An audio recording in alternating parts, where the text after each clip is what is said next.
तिचा पोट धरून चालावं बिनधास्त, कारण वाटेमधले काटे वेचणेही ती शिकवते.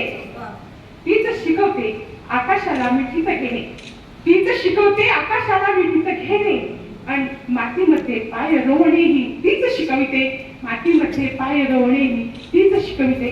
सर्व रसिक कवी साहित्यिक मंडळी यांना कविता महोत्सवाच्या हार्दिक शुभेच्छा.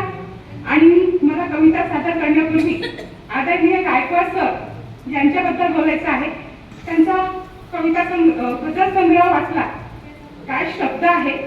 आणि आम्ही आहे ना, म्हणजे असे बालका आहे या क्षेत्रातले, पण तुमच्या हिंदी भाषेमध्ये एक 4 ओळी मला तुमच्यासाठी तमाम रसिकांसमोर सादर करायचं आहे की उनके लफ्जों की धार, उनके लफ्जों की धार शमशेर की धार से भी तेज है, ऐसी ही जो हर दिल पर स्वार नहीं होती, ऐसे ही वो हर दिल पर स्वार नहीं होती, करते हैं कत्ल सरेआम कितने दिलों का, वो भी सादगी से, और कोई FIR नहीं होती, और कोई FIR नहीं होती.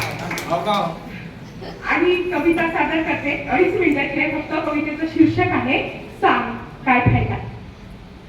उठसूट बाबू, उठसूट बाबू एका सारखा वागत राहता काहून, उठसूट बाबू एका सारखा वागत राहता काहून, सांग काय फायदा एवढं शिक्षण घेऊन, सांग काय फायदा एवढं शिक्षण घेऊन, जमीन घ्यायची जुमला घ्यायचा पैसा